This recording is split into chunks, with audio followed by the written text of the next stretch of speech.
Once again, hello and welcome to ICROM's webinar series on global voices, heritage, and pandemics. I'm Aparna Tandon, and I will be hosting this webinar on behalf of ICROM team.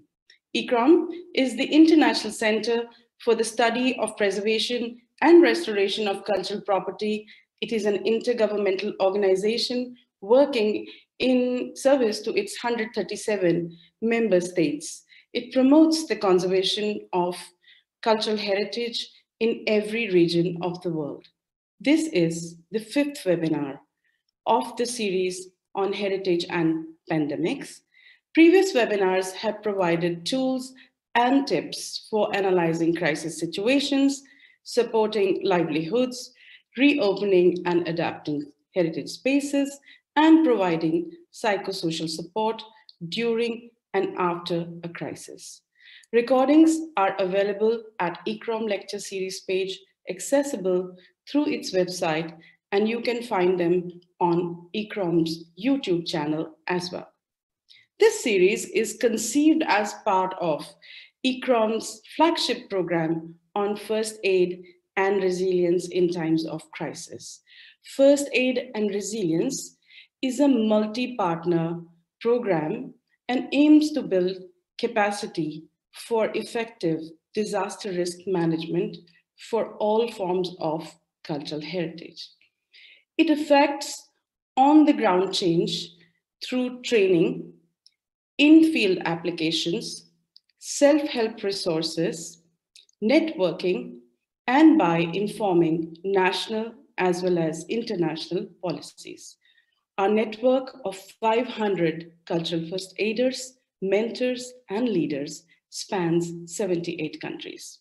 A strong and still evolving component of the program centers on community-based disaster resilience, and it addresses all risks to heritage, including those stemming from conflict or fragile contexts.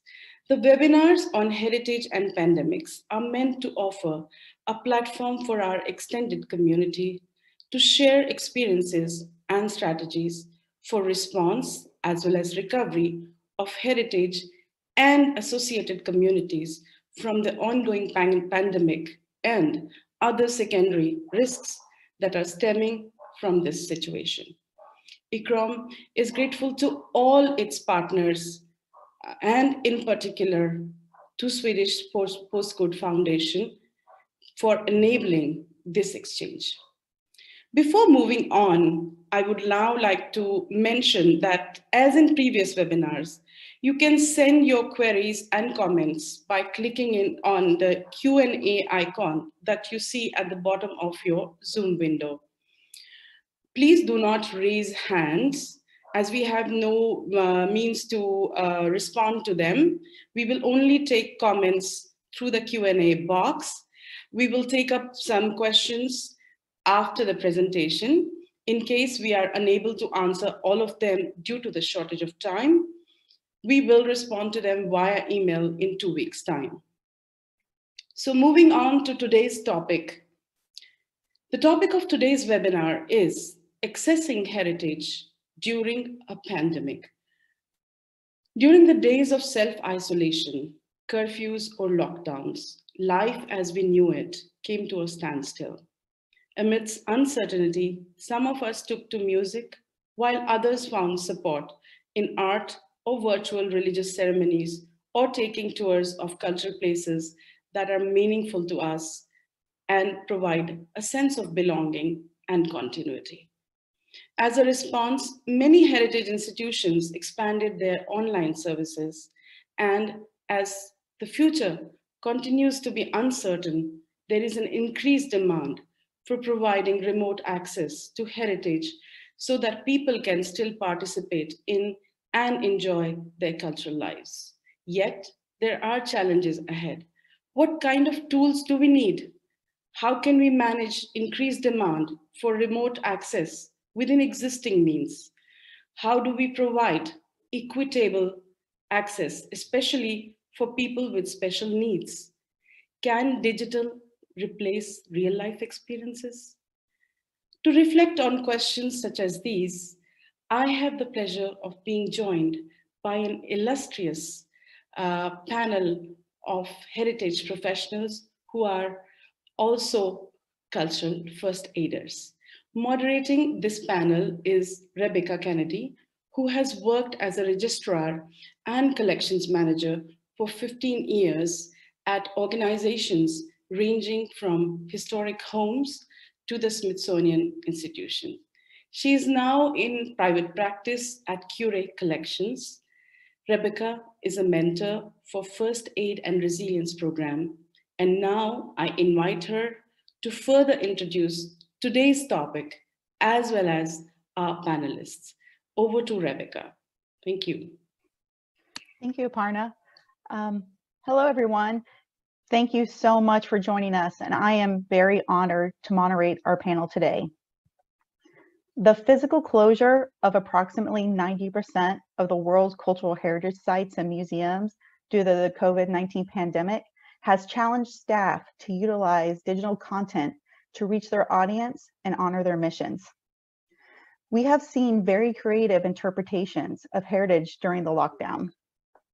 For many members of the public, the ability to visit museums, heritage sites, monuments, and parks virtually has provided adventure while in lockdown and encouraged the development of their own arts and crafts. Music, dances, literature, places of worship, and theater from all over the world is more accessible than ever before and crosses cultural lines, opening a world of understanding. Communities in crisis often turn to culture for guidance, and thanks to the tireless efforts of cultural heritage stewards who have provided this content, the world is inspired. I am excited to now present the panelists to you who will delve deeper into this topic and encourage you to continue with your efforts to provide access to heritage during a pandemic. We will begin with Antonia Suazo, who is an architect specialized in 3D documentation and analysis of cultural heritage. He works as associate architect at National Center for Conservation and Restoration, in charge of bringing documentation in emergency fields for protecting cultural heritage in Chile.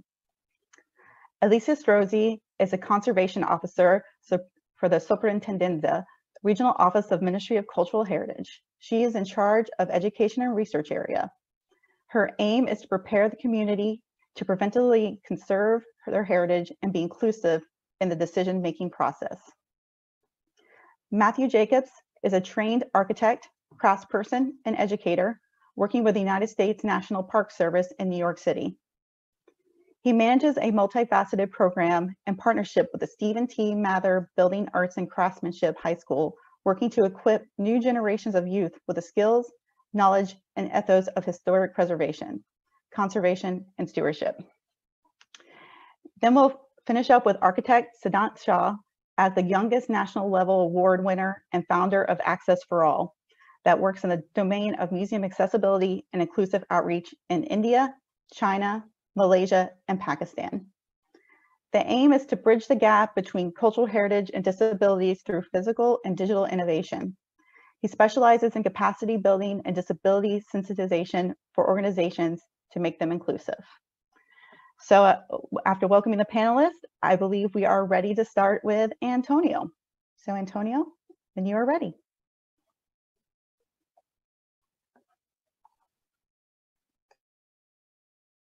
Okay, Rebecca, many thanks, and many thanks to Aparna and to ICROM for giving us the opportunity of meeting together and continue to learn from each other.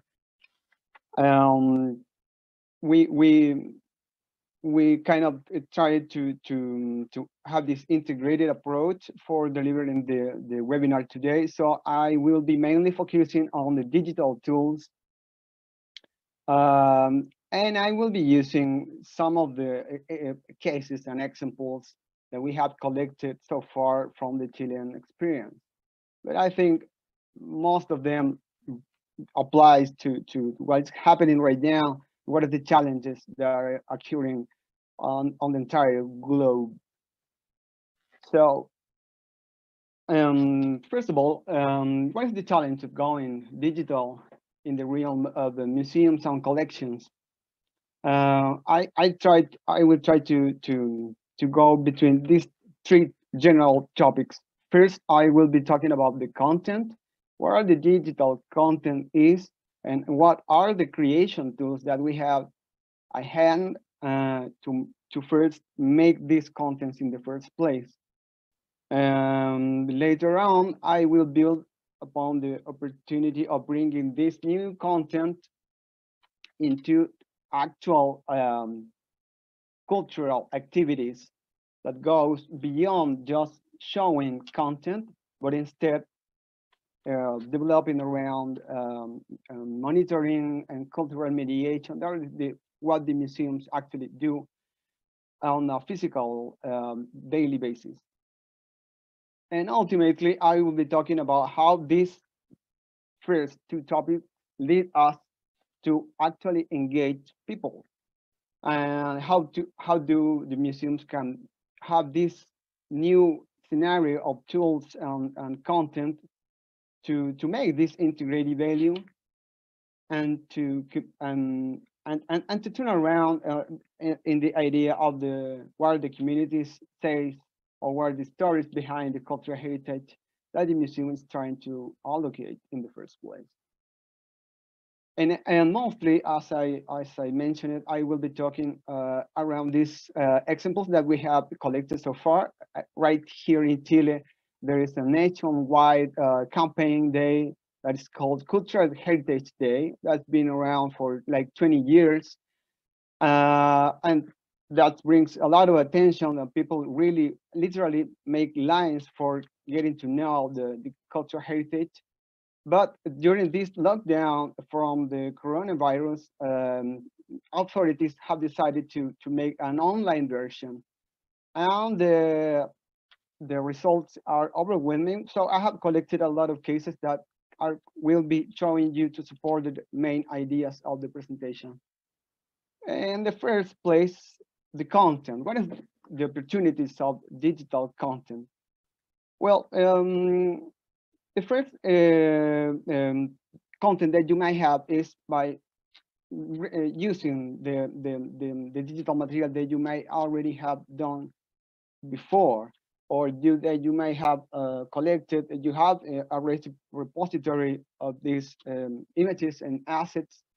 So the first obvious route to going online is by opening these repositories and make this available for the audiences. Like this case where an entire photographic archive was put online with no significant cost for the institution. And now in this exercise, you have to choose the right platform because if the audience know you and used to get to your institution, for instance, using your dedicated website, it's better to put all the assets in there. So the content becomes findable and easily accessible. But if there are other cases where your institution doesn't have a proper website, maybe you can start trying to exploring options that your audience may be familiar with, like social networks. For instance, Instagram and Facebook.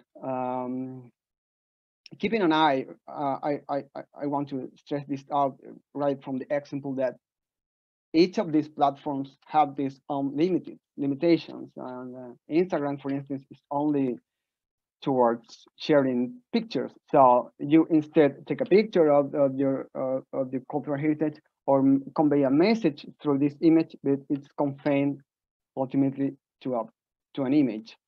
Or if you don't have a public platform, maybe you can consider applying for dedicated platforms, especially from the cultural sector, like this case where museum applied for the Google Arts and Culture program. Now, regarding e-content, this is the more obvious issue during the COVID situation. Proper current digitization and documenting activities obviously brings new content into the realm. But also we have seen in this recent months, the rise of the new content, and these are exploding around We have seen a lot of this virtual touring by using 360 photographs. That is, maybe you're familiar with this. Allows you to jump in between these 360 photos. Not that elaborate, but yet effective. There is this new option of using 360 video for actual walkthrough that is better suited for cases in which spatial sequence is very relevant for the exhibition you are trying to depict. And especially 360 video allows the audience to look around and see. I'm doing this right now with my mouse. So that brings a new kind of immersion. Obviously, the drone footage is something new, something that can be brought in and explored also. And at the very last, the 3D content that is not particularly expensive. In fact, there is a lot of tools and things you can do with very few and affordable techniques, like photogrammetry, for instance. In this case, from the National Museum of Natural History of Chile. Now, no matter the effort you put on, there may be the chance that digital content in itself is definitely not enough. And that's mainly because the content doesn't speak for itself. Sorry. So at some point, you're going to be addressing how to support cultural mediation. And that goes for going from this passive content consumption approach into actual generating debate and reflection. One simple case is for allowing these guided tours with this 360 video is complemented by a presentation from someone. Or maybe you want that go for streaming content, but at the same time having this chatting with your participants. YouTube Live and Facebook Live allows for supporting that. And talking about that, turning digital content into actual educational material is way beyond for their virtual tours. You're talking about creating, for instance, a workshop that could be supported by streaming video and at the same time receiving feedback from the audience that are coping with the workshop. And the last topic I'll be talking is engagement, because heritage is all about communities. So a tangible heritage, no matter how, eventually will come to life only through communities and their stories. And the audiences are the what better know these stories because they have embodied this in their own stories. So these where co-creation strategies come into the realm, like this invitation. So deliverable is not the content itself, but the deliverable are the directions on how to create the content. You are delivering the tools for the audience to create its own heritage. Or like this one, maybe it's a simple case. But the most simple engagement could be more effective. Instead of going busy and fancy with 3D content, you can easily ask for the audience to use photographs and look for stories behind your own families and memories. Or maybe this case where your deliverables translate into some sort of game, and the power of games it's really engage people. So the audience is not consuming only content, but also actively participating in co-creating the heritage he's embracing. And not only new approach for the same audiences, but supporting technologies and new content allows to get to know wider audiences. For instance, this video for integrated impaired people by using video with sign language. That kind of show us what are the possibilities that could be used in the future, because that is the future that we are trying to integrate with these tools and with these possibilities. Thanks so much. Thank you, Antonio. That was incredibly informative, and I'm sure people are very interested in all these ideas that you shared. Just to remind everyone, if you have a question, please put them in the question box below, as we can't accommodate raised hands. And we're going to, because of the flow of this presentation, we're going to move straight into Alicia. So Alicia, please start your presentation. Yes.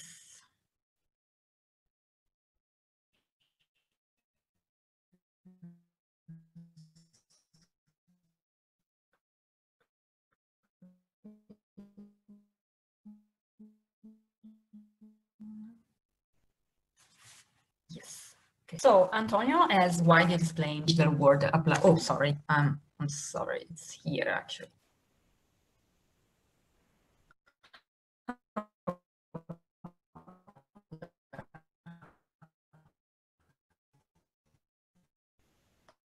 Yeah. So Antonio.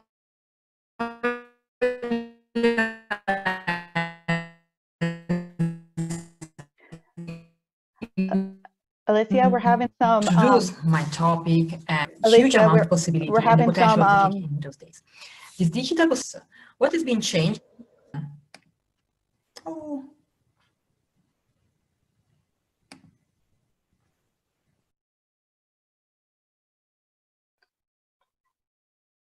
Alicia, can you try sharing again, and this time keep your video off to see if that helps with the bandwidth? Yep. Thank you. Does it work now? Can you hear me? Yes, much better. Thank you. Okay. Yep. Okay. So I'll just start again so we know exactly where we are. So Antonio has widely explained you the potential and the possibilities of the digital world applied to cultural heritage, and he has given you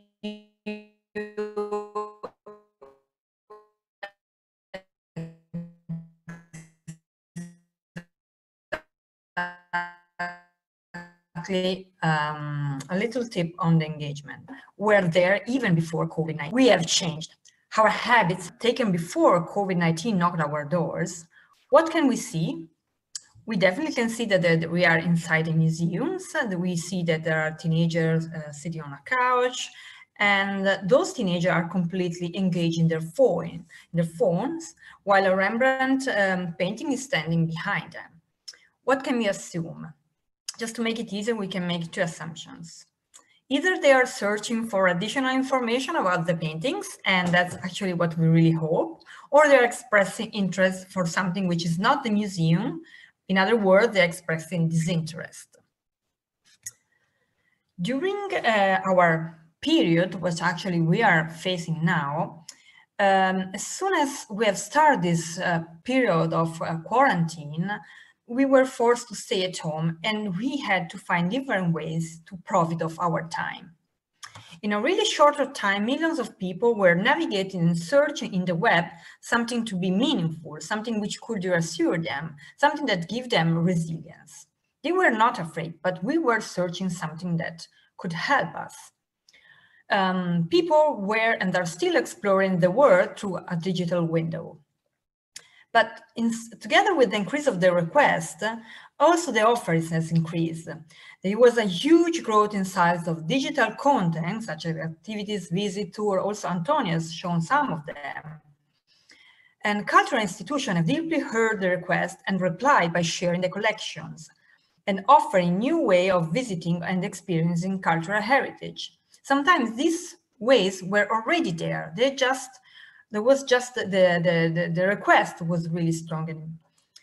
And moving to what also Antonio started to say is to word engage. According to Collins Dictionary, if something engages you or your attention, it keeps you interested and thinking about it. So you are going to think about it. If you engage with something or with a group of people you get involved with, and you feel that you are connected with and have real contact with it. This is not just a word. This is a way of increasing democracy. But to increase democracy, we need to have a clear idea who to engage.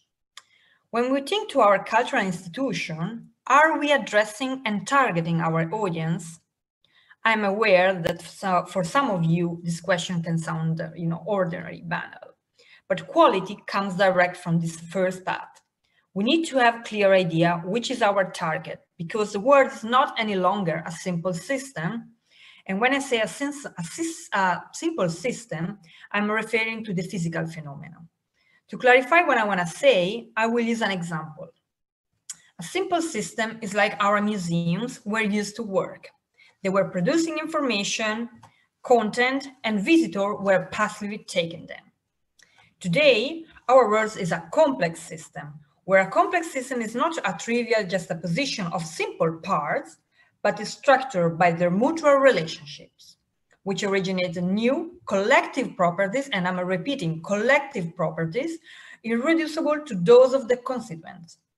So it's like the union of the part is greater than their sum. To understand collective properties, one must study those relationships and increase them, which means we need to listen and engage people, let them be proactive part of the creation, making co-creation. And we need to be inclusive. In this way, we will increase the quality of our services and we will affiliate them. We need to pass from having visitor to participant. And again, we need to be inclusive. And we need to be inclusive because culture never stops. We are and we produce culture. This is what has happened in the past, during COVID pandemic, and what is happening today everywhere, and what is happening in the future. Just now to make you some examples that Antonio has already given you some example where there was a co-creation, an engagement. This one is an actively involved, an example of actively involved and producing content from the person that decided to participate to this call. There's a flash mob which is virtually taking place every Sundays in the social media.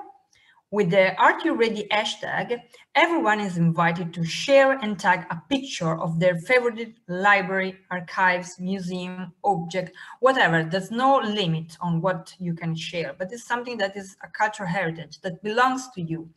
And you should explain also why you have chosen this picture. Thanks to this community-based content, it is possible to travel for a virtual tour through Italian community eyes. And in this way also, heritage can be challenged with additional and personal information. We have received a picture like in this place, this monument is really important to me because I've done my first kiss. This is something that belonged. And this is why culture does not stop.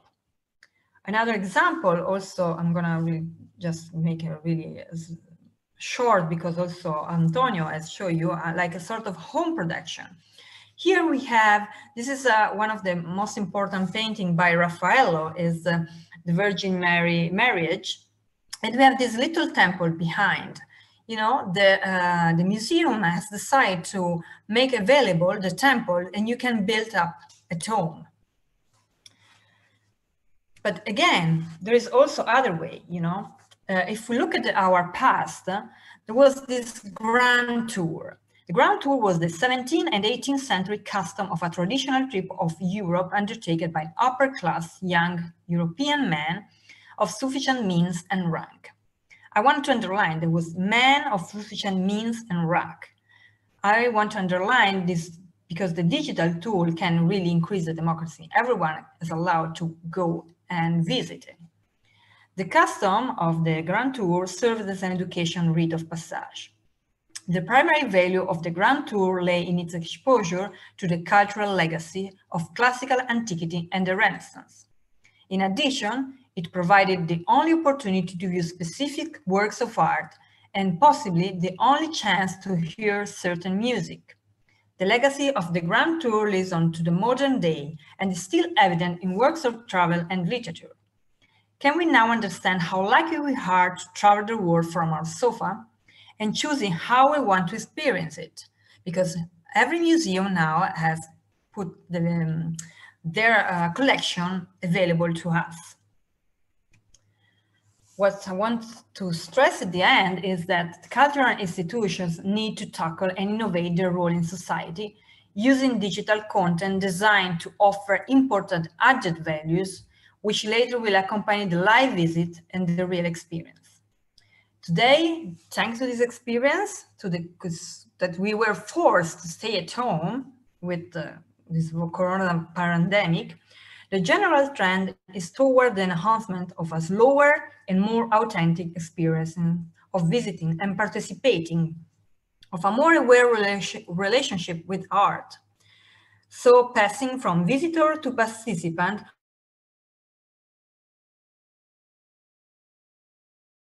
we can engage new audience in the long term. Finally, quality can prevail over quantity.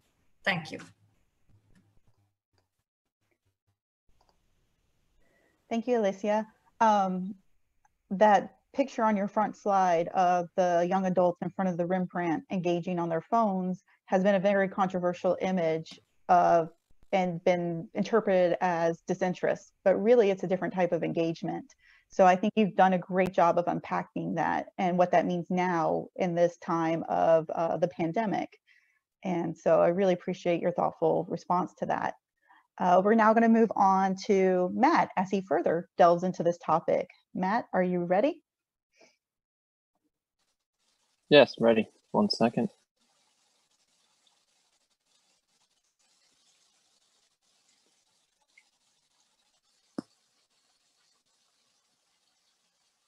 Okay.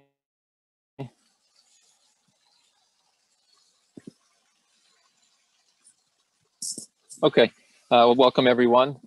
To begin my presentation, I first want to recognize a few things, as unpleasant as they may be.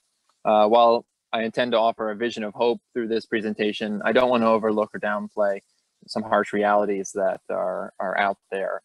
According to UNESCO and ICOM and various other international bodies, between 10 and 20% of cultural institutions will not reopen or resume operations due to severe financial distress related to the pandemic.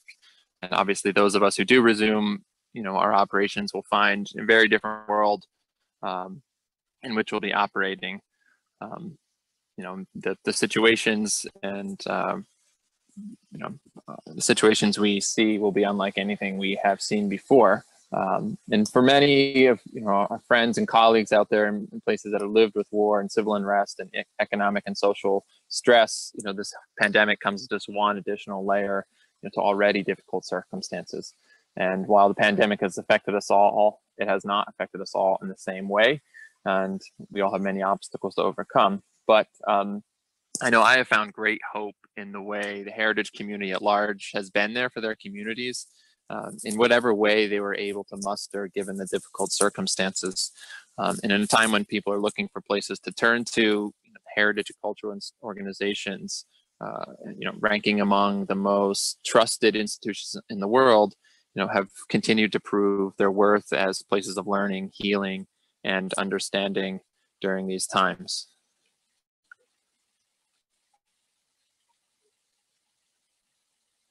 As Alessio and Antonio both already pointed out, and you have undoubtedly seen yourselves, there have been many different types and formats and mediums for digital or distance engagement.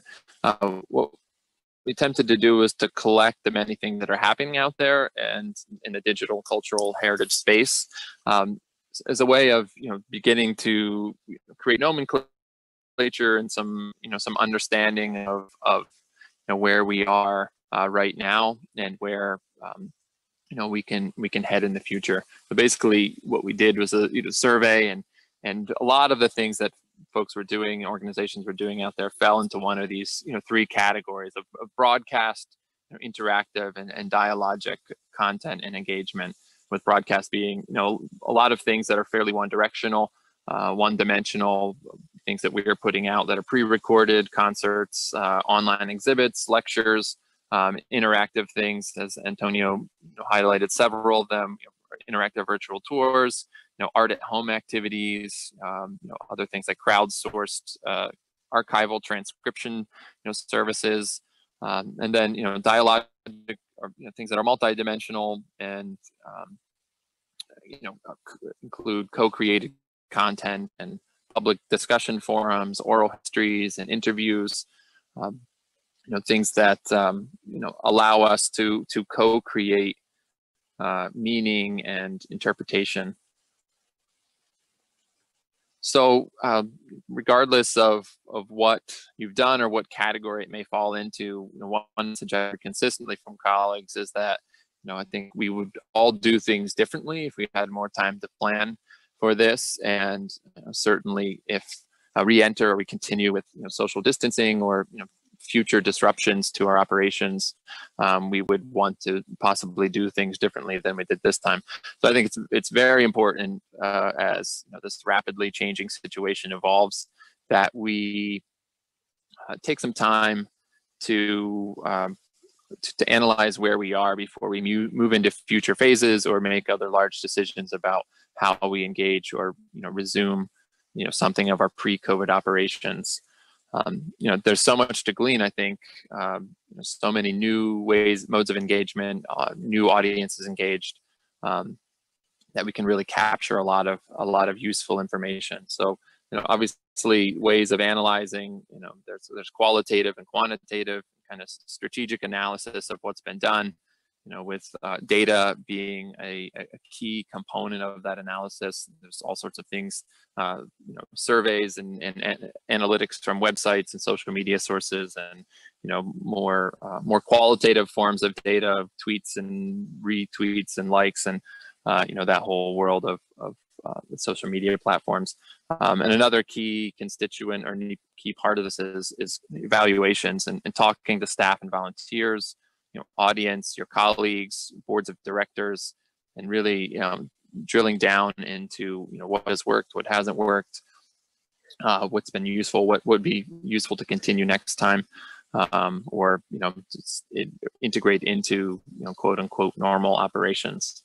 Another key thing to think about is how is what you've been doing align with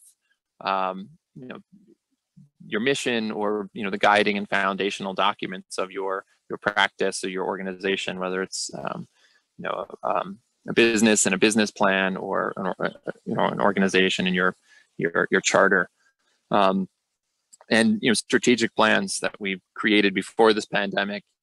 It's a good time to check those and see what's relevant and what may not be relevant, or how this informs those.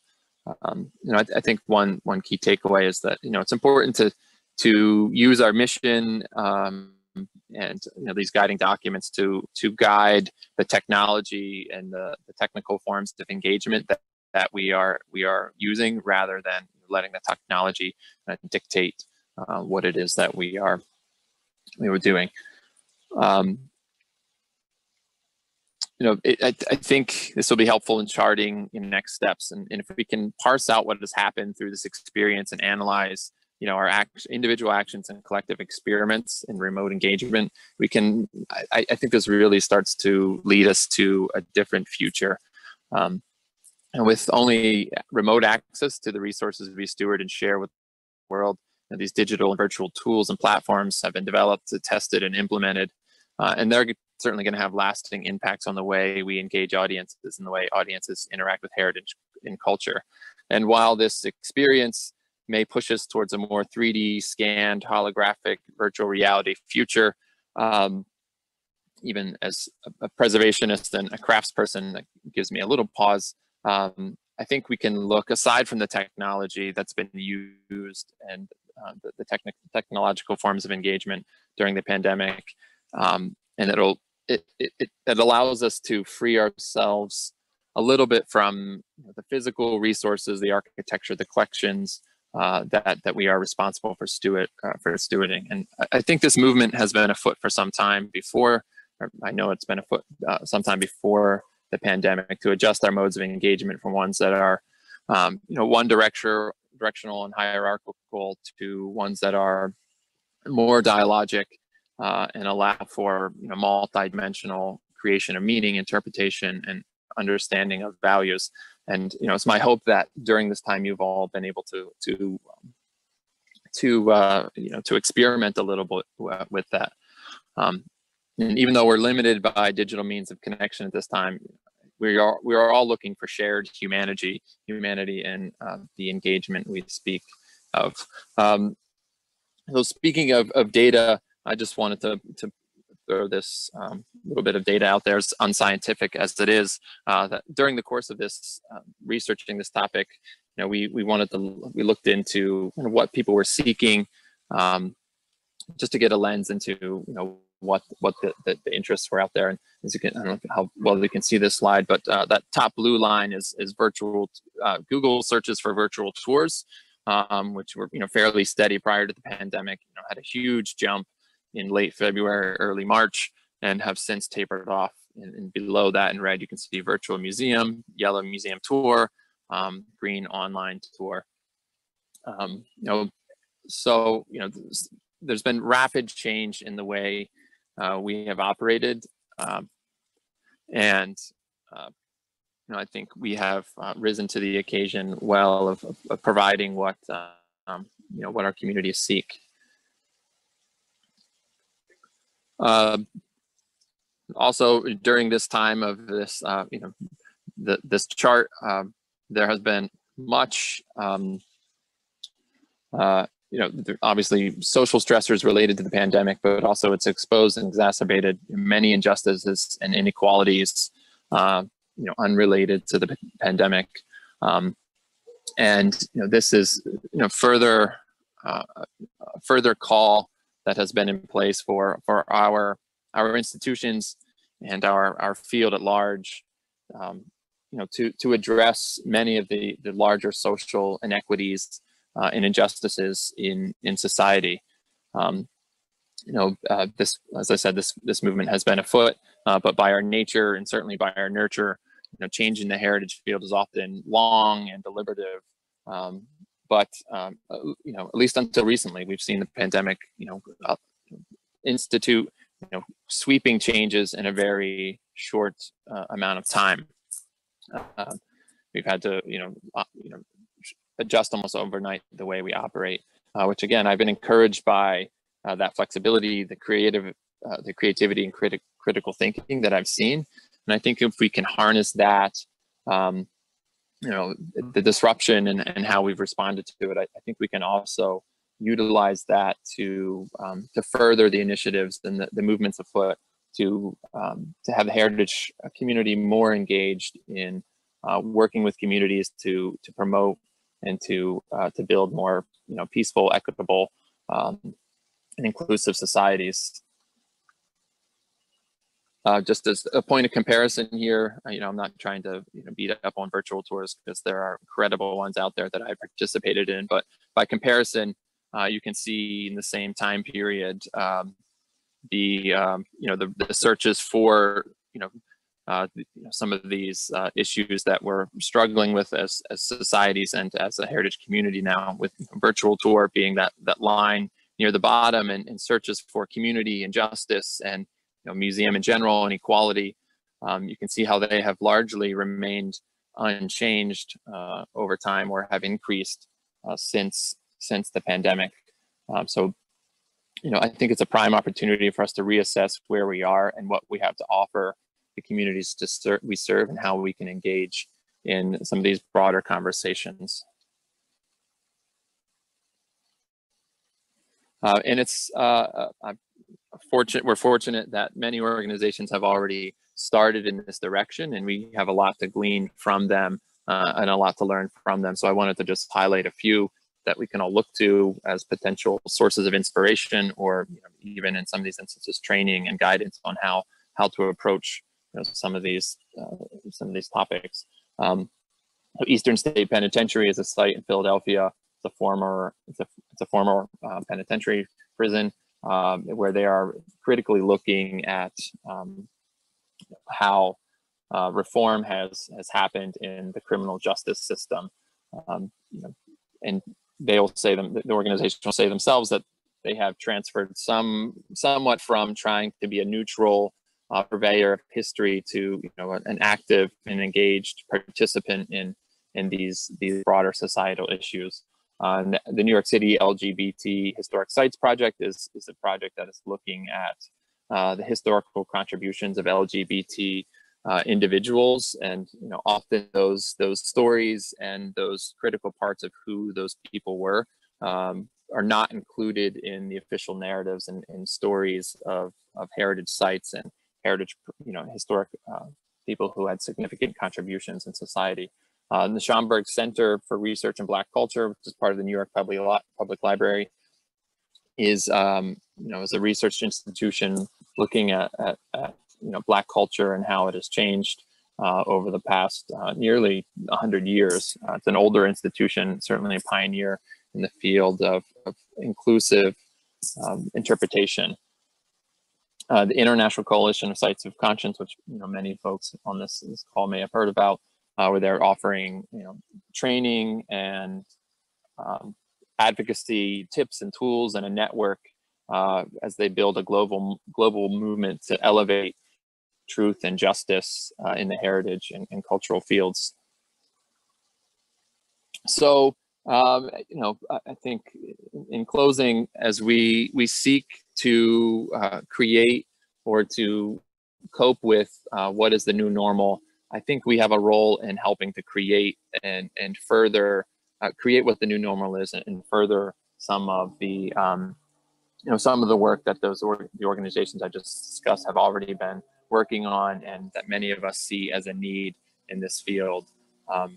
So I think it's my hope that given what we've learned from this pandemic about how our operations were disrupted and how we can operate in new environments, and how our audiences are seeking and desiring new forms of engagement, we can help support organizations and really transform our own organizations to examine and reform prejudice, oppression, and injustice within our institutions and the field at large. And as I mentioned previously, the heritage sector is well regarded and trusted around the world, and we should capitalize on our public trust and support to amplify other organizations who are exploring, exposing, and offering solutions to those oppression and injustices across society. And we have a unique role in being able to provide critical context about all of these things.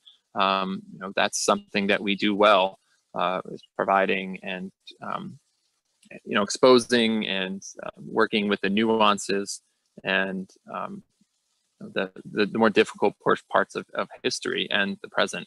We can expose implicit and explicit bias and misinformation and characterization that fuel systems and cycles of repression, and engage with partner communities. There's a lot of talk now about using partnerships to amplify the work we're doing, and I think because, as I said, that the heritage field can be sometimes slow to change, we can really work with community partners to show us the way and to help us do it in a meaningful and inclusive way.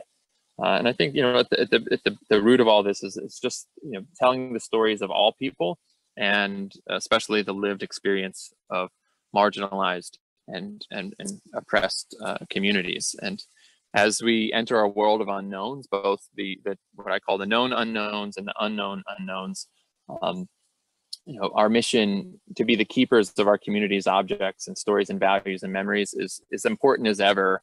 And because of our perspective and collective knowledge, we are really poised to play a critical role in sustaining our communities and building stronger, more resilient systems. And we do that by going beyond just being the keepers of the past and being more active forces for creating a fairer and more equitable and more peaceful future. So we need to rapidly increase our assessment of our value and our place and our role in society as we face this quote unquote new normal. Let's not be told what that new normal is, but let's be active in shaping it and making sure it's a new normal that is what works for everyone. So thank you very much. Matt, the concept of new normal is definitely a controversial one, because many people don't want to do normal, they want to do new. And I think one of the things that I'm excited to hear about with Siddhant is part of that new means we become more accessible with some of these initiatives that we move forward with. So for time's sake, I will quickly just push it on over to Siddhant. Thank you, Rebecca. I'll just share my screen.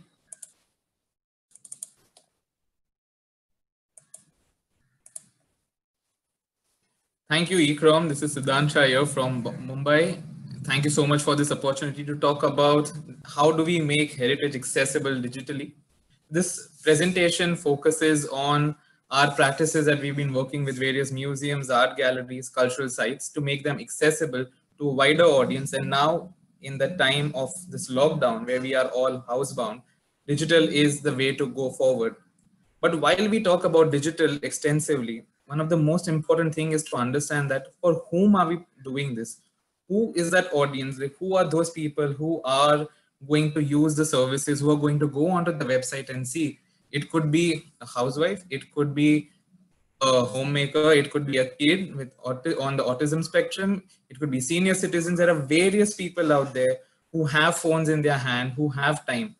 Prior to this, phone screen time was mainly for work, and then you would use it for recreation as much. But right now, everything is just that one screen time. So in that given screen time and the screen fatigue that we all feel, how do we make this diverse audience include into our approach of inclusion? So when we talk about inclusive approach, it's actually looking at the concept of universal approach in the space of digital connection.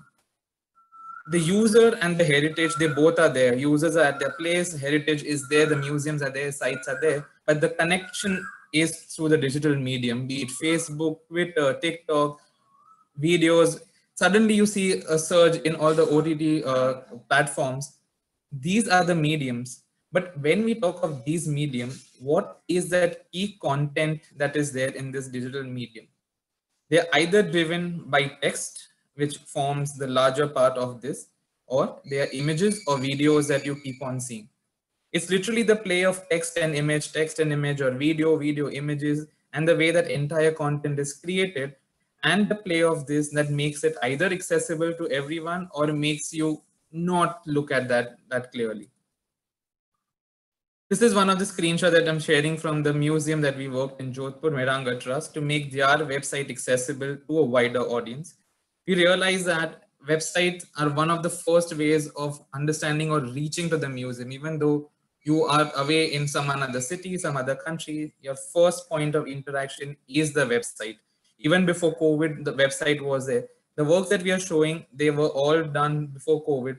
So what you see here is the screen reader access bar that has been plugged into the website. It makes your website accessible to those with visual impairment. It makes your website accessible to those with low vision, color blindness, or even like for senior citizens who need to zoom into the detail to understand and read that particularly, or children particularly, children on the spectrum, children on the autism spectrum, learning disability, who need to read things at a particular font in a particular size. It makes it easily accessible for them. So you work on the font, the color, and the images. And what you see here is a simulation of a bright contrast where you have a lighter color that allows you to read text which is spread out. The first and the most important thing to make any content that you put up either on your website, you put up on your social media, is to look at the color contrast. What you see here, the way the yellow comes with as a background for that particular color red, and the same red that you see against green, you can understand even on your screens. If you're seeing this on your laptop or if you are on your phones, you can understand the difference that we are trying to talk about. Also, like there is a tendency of using text on black color background and in white. It really frustrates the eye for those who have compromised vision. So avoid doing that. Instead, do the reverse that you see over here. The fonts that you use are also extremely important. The way I have made the presentation is to give the key immediate things that you can incorporate even on your Facebook or anything that you do to make your content as accessible as possible. So using the right fonts. If you use a sans serif font, it is legible for a wider audience. And against using the serif font or tighter fonts that become difficult for those with, again, compressed vision. Also with focusing on children with learning disorders and slow learners, because they need to read letters in a particular format. Also, the tight font becomes extremely difficult for them to read on the autism spectrum. And we will be talking about various ways you can make your content accessible to the wider group of people, other disabilities as well. What you see here is the minimum point text that you should be using, the minimum font size that you should be having in any content that you bring. So the color, the font type, and the font size, they're three really, really important things. You can read everything, even you can read the last part because there are very few words. But imagine this to be coupled with some pictures, a lot more text, and then you have to struggle, squint your eye to get literally into that thing to read what it is.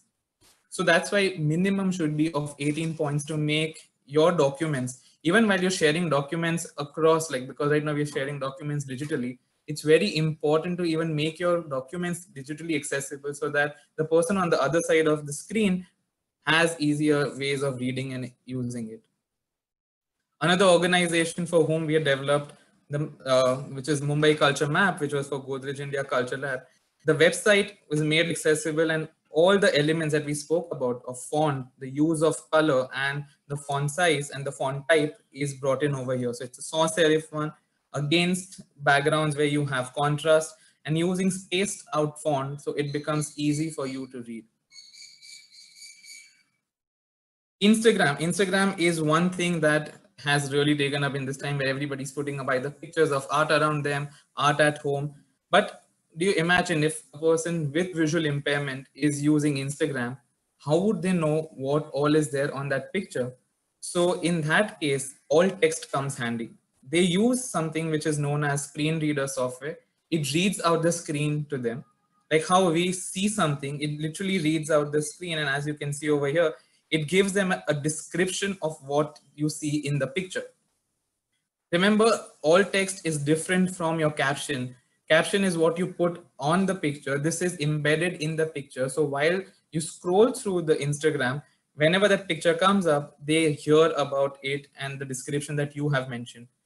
One key tip, keep it short, because if you give a long list, the entire description, you lose the content. So keep it short, keep it crisp, as you can see over here in the example that we've shown.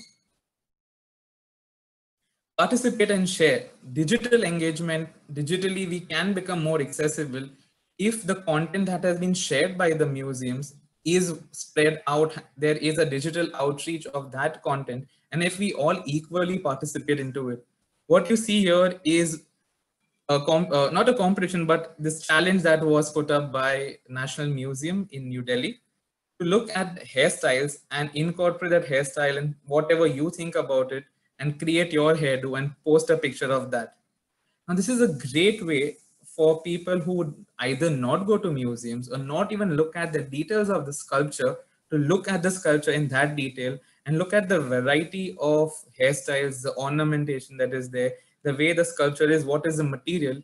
And if they really take to it, this is your new audience who would be visiting your site, whom you have actually now created an interest in to be there in your space whenever it opens.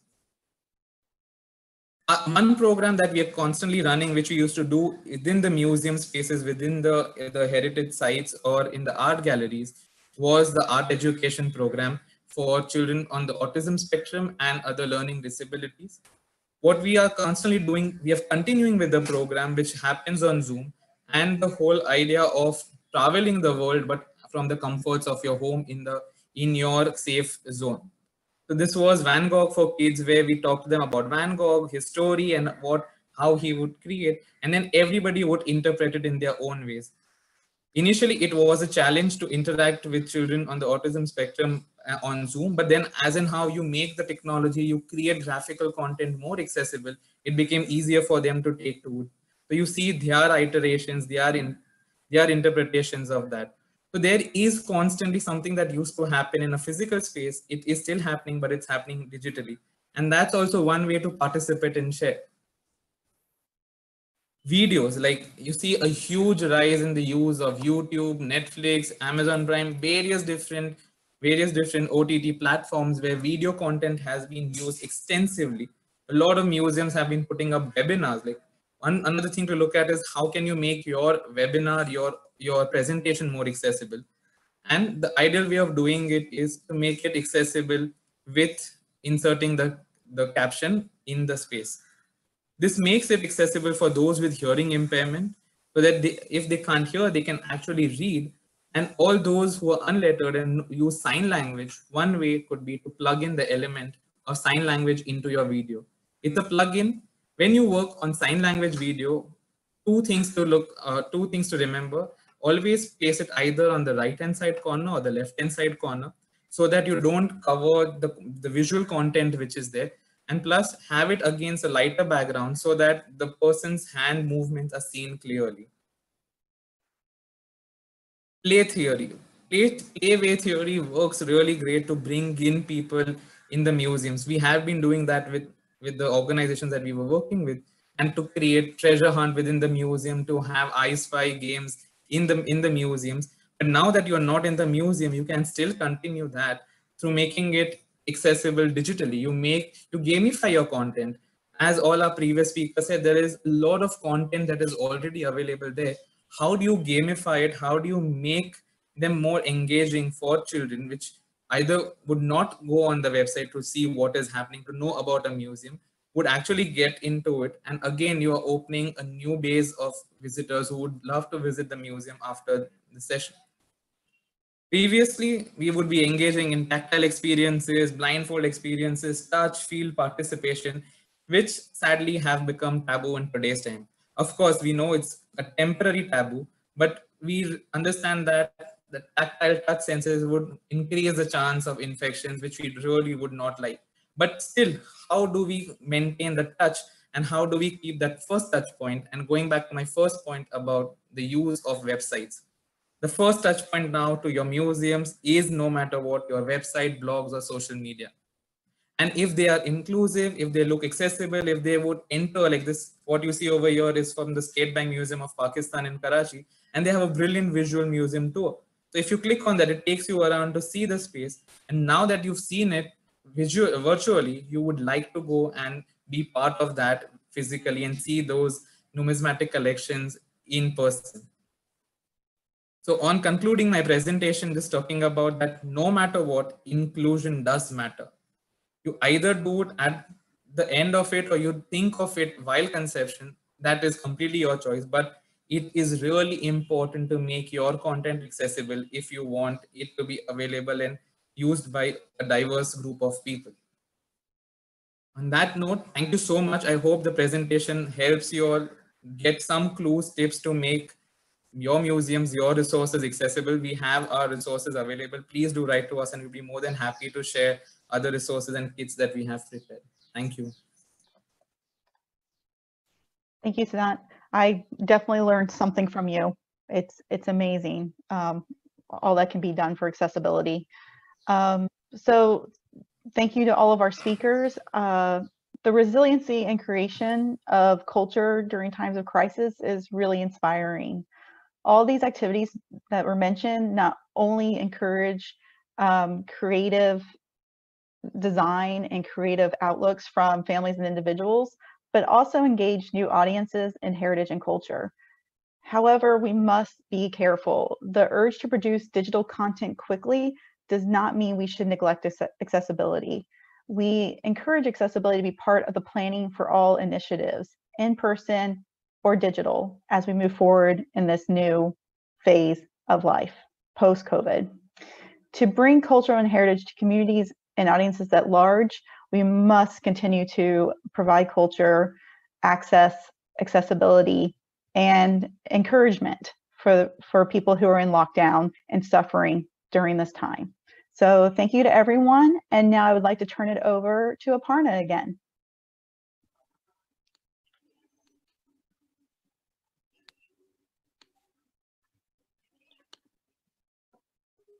Thank you, Becca. For some reason, I have been having trouble with my video feed, but thank you for these very insightful presentations, and they have been very inspiring. Diverse range of ideas have been shared with us, and I'm sure our attendees have also been enjoying these presentations. And now I think since we are running out of time, it is time for question and answers. And we would like to open the floor for questions. we have run slightly over time. So if our attendees, what we would do, we'll take some questions very quickly for the panel. And I would request our panel to keep their questions, to keep their answers short. And the first question goes to Antonio. And if you can all open your cameras and the audio feeds. The first question is for Antonio. And the question is very, it's actually, I'm going to ask you two questions in one. So the first question is, which platforms, social media platforms, you have found most useful for young audiences, children, or let's say students of certain age, and why do you say so? Like, so is it like Facebook? Because when you mentioned the RSS feed, is Facebook much more suitable, or is it Instagram? So what are your thoughts on that? And the second question that comes with it is, in your experience, are there any examples of digital medium being used to provide information on cultural heritage for children affected by war, or children who are living in refugee camps? So these are two questions. All right. Well, from my work, because I'm not in the reports and research of the statics, but as I'm aware of, I think Instagram is more tailored for the younger audiences. I think there is some evidence that supports that, because it's kind of the Facebook is for, I think it's something different. But some of the museums right here in Chile are focusing on Instagram because it is much more quick and much more people, younger audiences seem to connect more effective via this social network in particular. But again, the audience and the way you connect to them is part of the question, because what the challenge is all about is actually around how the experience of connecting to heritage, and I think that brings again the issue about how in normal times the center of the question is the connection. So for this new normal, what should be in the center is how the museums can turn this into the digital connection. And not only between connecting everything, between audiences and museums, between different segments of the audience, and all the in between. So the channel of the distribution platform is one part of the question, but the designing the experience and thinking in terms of engaging is what actually complements a physical connection. And the second, I was thinking about examples. I do have some examples, right? Not in the back of my head right now, but I think I heard one of the best references I have in my mind right now is someone who was collecting memories from the cell phone of some displaced people because they had to literally were traveling without everything. They were only with the clothes in. So most of their heritage, and particularly the memories, were embedded in the content that was stored at the cell phone. So this particular project we're trying to collect all the information they could manage via the metadata on the pictures of these people, so they could bring this memory with them and help them to cope with the situation. But I think I'm not an expert in that field, but it is centrally, and there is an emergent research on that. Okay, thank you. So the next question goes to Rebecca. Gets to ask the next question. Oh, thank you. The next question actually goes to Alicia. Alicia, is there a way for communicates to initiate the programs you mentioned if they cannot rely on the government or cultural institutions due to the lack of resources? You're muted. You're muted. Yeah, now it's great. There are a lot of foundation, so cultural foundation that can be, you know, that they can start from using their website and social media to raise and help people to get the content of the cultural heritage. So I think that they can really start. There are stories also from just library. You know, library it's not a place for a government, it's a place to share. It's also a meeting point sometimes in a small village. So also libraries can do their work, you know, using the social media and platform that they have to, you know, like we have seen like from Sidan, he has shown, you know, the picture of the women trying to make their hair like there was a statue. I have examples that there were like some libraries that they were asking to their participant, to the visitors, the online visitor, of course, to share their bestsellers, to share pictures, to share novels, whatever they wanted to share, you know, and it was a way to use the library as a platform to know people at the same time. Yeah, so this is. Thank you, Alessia. That was really valuable. And the next question goes to Matt. Matt, the question is rather a complicated one, a complex one, but we have our audiences, attendees are asking, how can you mitigate negative impacts on the cultural institutions, especially in for business continuity purposes, when you have negative impacts on business continuity of cultural heritage institutions? How can those impacts be mitigated? Can you give some examples or any, insights? Share insights on that. It's a very difficult question. I mean, in some ways, because we don't know yet what, you know, we don't know what the next 6 months, what revenues look like. You know, cultural and heritage institutions in general rely heavily. I've seen 40 to 50% as a statistic on the reliance on ticket sales, admissions, you know, those types of fee-based programming. So, you know, yes, it's very difficult as we look at, you know, organizations, institutions potentially looking at 50% reduction. But I think in connection to my presentation, if we diversify our audiences, diversify our focus and purpose, I think it opens up potential revenue streams that we haven't utilized in the past. I know, just speaking from the programs that I run in New York City, the more diverse I make them in terms of youth employment, civic engagement, education, you know, each of those little pockets and sectors open up different funding streams.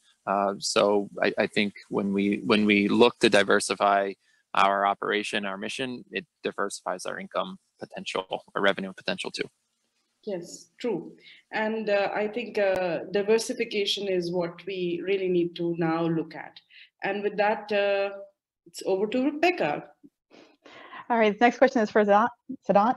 The question is for you is, can you share some pointers on how to ensure from the start of a project the inclusivity or marginalized communities are included? You're muted. It's a trick. Okay. Okay, so I think one of the first way to understand the community is the language. Like, intellectual accessibility is very important. So rather than you going out and say, hi, we're going to do documentation for you, why don't you start with the first training of somebody who's in the local area, who would then be able to help you much better and get you inside the community, rather than you coming from outside saying, oh, we know everything, we're going to help you document. So they feel marginalized. Then you come in as an authority on that. So inclusion is not always about like providing ramps, but there are various types of inclusions to look at. So particularly for this, I feel intellectual inclusion is really important, to also include the right people who have the right scholarship in the community. Like if they know of certain things, to give them the same stage as yours, to give equal opportunity. So I think if you want to start documenting in an inclusive way, I think the first thing is to have that equal opportunity given to everyone.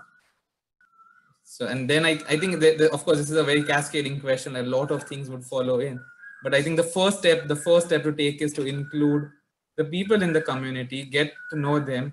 And if you feel that they have some resources which you can train, that there is human resource that you can train, give them certain tools that can help you in the process, then you've made the first step of making that part of the community is now with you. So rather than, I think there's this motto that we always follow while we are working, and is again a very strong motto amongst the community, is that nothing for them without them.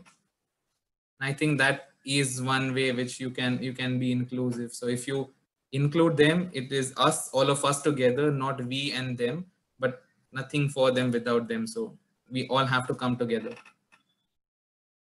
Okay. Thank you, Siddhant. I'm sorry I have to bring this discussion to a close, but the last words that you have said are very valuable, that nothing for them without them. People at the heart of all efforts, and time has come to break the binaries of us and them, and to bridge those divides. And with that, our panel has really highlighted that while there are digital technologies, we still need to think about access in a more broader and a diverse way, and access is not a zero-sum game. Thank you so much for that valuable, very, very interesting presentations. I also take time to thank our attendees who have been very patient. We have run over time a little bit. I would like to thank the ICROM organizing team that has been helping us in the preparation of this webinar and also during the broadcast. And the next week, we're at same time at 2 p.m. There'll be another webinar on building resilience through traditional knowledge. And to get more details, please log into ICROM website and social media platforms. And we hope to see you next week, same time. And thank you for being with us. Bye.